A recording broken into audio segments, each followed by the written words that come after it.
है daily diaries. आपके साथ मैं हूं सुहानी सिंह राजपूत और आज मैं मौजूद हूं सोनीपत में। तो आइए लोगों से बातचीत करते हैं। हमारे साथ मौजूद हैं श्रवण कुमार योगी जी। तो सर आप क्या कुछ कहना चाहेंगे? जय श्री राम सभी को। मैं महाराज श्रवण कुमार योगी सोनीपत से। एक्चुअल में क्या है, जो शुरू से आपको बताता हूँ, एक ज्योति लाकड़ा जारी से है। 2005 में हमारी शादी हुई थी और 11-12 साल हमारा वैवाहिक जीवन जो है काफी अच्छा चला। उसके बाद 1 साल पहले मेरा बेटा था प्रिंस से जो है, और मेरी जो घरवाली ज्योति का था जो है, मेरे भांजे के साथ नाजायज संबंध जो हो गए थे। जो मेरा बेटा प्रिंस था उसको पता लग गया था। तो पिछले साल जो है मेरी घरवाली का और उसका झगड़ा हुआ है। मैं अपने बेडरूम में था, वो ड्राइंग रूम में थे। तो तब जाके मैंने देखा कि वो उसको एक जो है जहर की टैबलेट खिलाने की कोशिश कर रहे थे। तो मैंने उनको समझाया, वो जाके फिर भी उनका झगड़ा होता रहा। और उसके लगभग वो 3 बजे की बात है, तो 3 घंटे बाद मेरे बेटे की डेड बॉडी मिलती है रेलवे ट्रैक पे। और जो है पुलिस को जो है सारी इन्वेस्टिगेशन वगैरह रेलवे पुलिस उसकी करती है। तो उस टाइम ये लगा था कि भी आत्महत्या उसने करी है या जैसे भी जो है। और मेरे माइंड में आया कि भी बाद में जब सिचुएशन बनी कि हो सकता है भाई उसने, मेरे बेटे ने कहा भाई ये चीजें यहाँ पे ऐसे नहीं चलेंगी, तो या तो उसने करवाया है या सुसाइड है, वो इन्वेस्टिगेशन हमने अभी करानी है। उसके बाद मेरा और ज्योति के साथ जो बैठ के हमारा एक पंचायती समझौता हो गया था।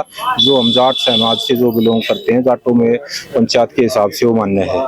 तो बैठ के उसमें सारा एक मकान मैंने गन्नौर में 500 गज का उसको दे दिया था और कोर्ट से 50,000 रुपये पर मंथ उसका फिक्स मैंने कर दिया था। और वो अपना पूरा सामान लेके और अपना चली गई थी, जिसमें सुरेंद्र पवार जो विधायक हैं वो भी समझौते में थे। ललित अपना पवार जो उनका लड़का है वो, और एक सीनियर एडवोकेट हरिओम शर्मा थे, वो शामिल थे।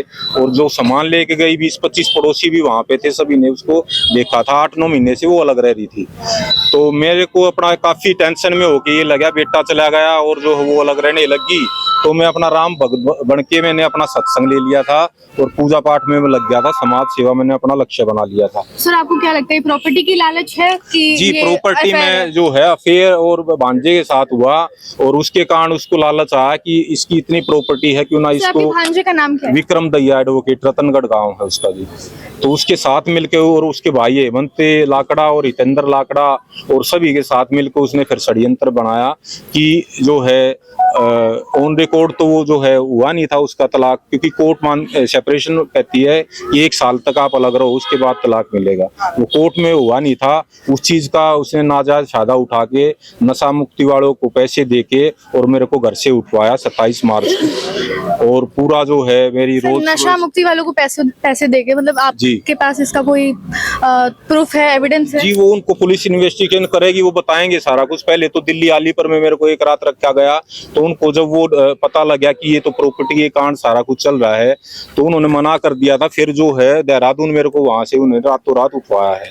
वो जबरदस्ती वहां से मेरे को फिर वो वहां ले गए और तब जाके वहां मेरे को जो है इंजेक्शन लगाए जाते थे, दवाई दी जाती थी और सारा कुछ इस तरीके का स्लो पॉइजन दिया जाता था, जिससे जो है साल भर के अंदर मौत हो जाती है और पता भी नहीं लगता। उसके ऊपर जैसे कोई कार्रवाई भी ना हो। और ये सारा कुछ षड्यंत्र के तहत उन्होंने किया था। मेरी रोल्स रॉयस गाड़ी थी वो उसने बेच दी। करोड़ों रुपए घर पे भी कैश रखा था। कुछ जमीनों की, मैंने रियल स्टेट का मैं काम करता हूँ, प्रॉपर्टी का कैश आया हुआ था वो रखा था। सर इस मामले में प्रशासन ने आपका कोई सहयोग किया? जी, प्रशासन डीसीपी साहब से मैं मिला था। उन्होंने कहा कि अब वो घर जो है जहाँ सेक्टर 15 में रहता था उस पे भी उसने कब्जा किया है। डीसीपी साहब से मैं मिला था। इन्होंने कहा था कि आपके नाम है और आपका घर है, आप जा सकते हो। मैं वहां गया तो उन्होंने कहा कि गोली से तेरे को मार देंगे, यहाँ आने की जरूरत नहीं है।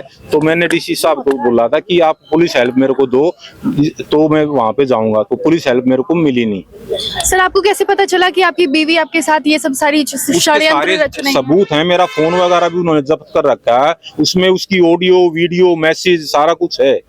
पड़ोसियों से भी पूछेंगे। मेरे अपहरण के बाद भी मेरा भांजा 11-12 बजे भी वहाँ रात को आता है, वहीं रुकता है, ड्रिंक करके भी आता है। हर तरीके से सारा है। आपके परिवार में कितने लोग हैं? परिवार में मेरी 5 बहनें हैं और पिताजी में 16 साल का था तब एक्सपायर हो गए थे।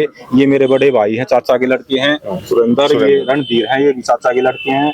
ये बलवान सिंह है। बलवान सिंह है, ये चाचा के लड़के हैं, जो ये भाई है तो हैं। आज इधर आ जाओ ना। हालांकि इनके साथ भी वो उस टाइम ये रहती थी, अत्याचार करती थी, इनका सर तक उन्होंने फोड़ा हुआ है। मेरे साले खुद आगे बदमाश हैं, एनडीपीएस में जो है तरन तारण से जो है वो कई साल रह चुका है। दूसरा हेमंत जो साला है, अभी कई महीने पहले अपहरण के केस में वो जमानत पे आया हुआ है, 8-9 महीने जेल पहले वो अपना रह के आया, जेल में था। और मेरी घरवाली थी, पीछे भी एक झगड़ा हुआ था जिसमें झूठे मुकदमे वगैरह दहेज वगैरह के हमारे ऊपर करवाए थे। बाद में कहते हैं सच्चाई की जीत होती है, तो अपना कोर्ट में हमने जब सारे वो पेश किए तो 420 के केस में वो जेल में भी रह के आई। उसके बाद हमारा उसके घर वालों ने गलती मानी थी और एक कहा था कि एक मौका इसको दे दो हमारे कहने से, और मैंने ही उसको छुटवाया था। नहीं तो 10 साल की उसको सजा होनी थी। एक मौका दिया, दोबारा भी उसने धोखा दिया और एक षड्यंत्र के तहत मेरा अपहरण उन्होंने कराया था। जी। तो अब आगे आप क्या चाहते हैं, अब क्या होगा? भाई इसको न्याय मिले। उसको न्याय मिलना चाहिए। इसके साथ जो जाति है उसका सारा पूरा पटाक्षेप होना चाहिए।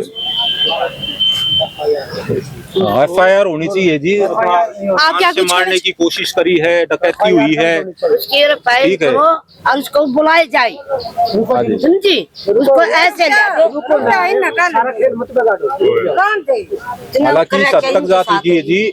अपना एक मुकदमा भी एक दर्ज हुआ है जिसमें देह व्यापार तक भी वो चलाती है। एक सुखई नाम से एकेडमी खोल रखी है, वहाँ भी दिन रात लोग दिन को रात को जाते हैं, वहाँ भी गलत तरीके का काम चलता है। प्रिंस सुखई एकेडमी के नाम से सेक्टर 15 में उसने एकेडमी खोल रखी है। सर, तो आपको कब पता चला कि आपके भांजे के साथ इनका अफेयर चल? वो मेरे को पहले वो आता जाता था, भरोसा था कि भी आता है सगा भांजा, सारा कुछ। डाउट तो मेरे को काफी पहले हो गया था। 2017 में भी जो है झगड़ा हुआ था, वो भी तब भी यही कारण था कि भाई इससे तू अपना गैप रख ले, ये क्यों आ रहा है जा रहा है। वो नहीं माननी थी।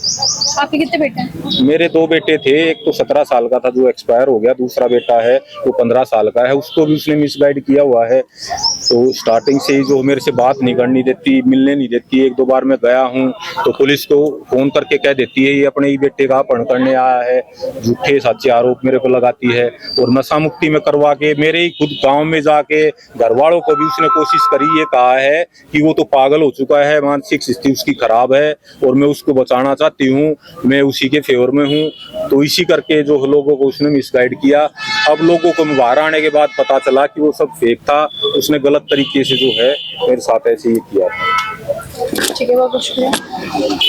तो ये थी, लोगों से मैंने बातचीत की। अब देखते हैं इन्हें न्याय कब तक मिलता है। तो देश भर की तमाम ऐसी खबरों के लिए देखते रहिए डेली डायरीज सुहानी सिंह राजपूत के साथ।